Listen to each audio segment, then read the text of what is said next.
All right, it's about 8 o'clock, and I just finished up. It took me a little bit longer than I thought I was gonna, just because I put some extra wax on the molds, but I got zero leakage going on. The tape's holding up really well. It's not coming out anywhere.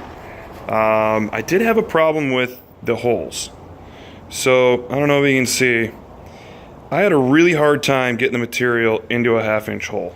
So I would highly recommend using a hole saw and going 3/4 to an inch if anybody happens to run across the same idea. There we go. You can see that there's a little bit of a gap down there. If I can focus in on it. No, it's not gonna. Anyways, my little cosmetic pour here did quite well. It's got to reduce that down to about 1/8. So that's going to be much easier to fiberglass.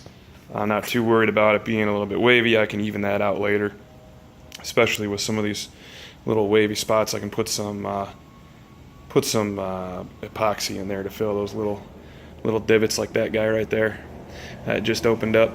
So yeah, I mean, all in all, I think it was a success. What I ended up doing was, because I had such a hard time getting it in the top using a small funnel, I ended up pulling the top 2 pieces of tape off, bending it back, and I just made a trough with some cardboard. It's about 1 foot long, and I poured it in, and then I watched it drain down, and then I'd pour some more in and watch it drain, pour some more. When it got up to the piece of tape that I removed, I poured in a little bit extra, because the viscosity was starting to get really thick at that point. So it was starting to exotherm in the bucket. It was taking a little bit longer to do the 2 sides. And as soon as it got up there, I poured some extra, folded that up immediately, put a new piece of tape on there, and then I went up to the top. Started working down from the top again. And at that point, you know, there was only so much I could do. So I've got a void in there. I know I do. If I had to guess, the voids, there's going to be some voids that start about here and go up. And I mean, that's only about 1 inch from there to there. So what I'm going to do is mix up some thin epoxy, and tomorrow morning, or well, I'll give it a full 24 hours to cure. So yeah, tomorrow night, probably about 7 o'clock, I'll take some epoxy and I'll make a really simple paper tube and funnel some epoxy down into there.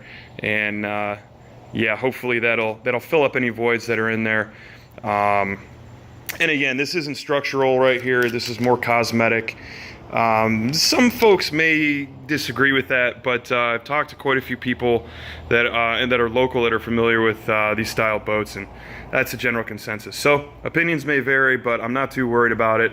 The fiberglass all the way around the body is solid, and yeah, we'll see how this sets up, and hopefully tomorrow night we can start fiberglass. I can start laying it in there and filling up the cap, and then this weekend I can get to grinding and get some paint on here.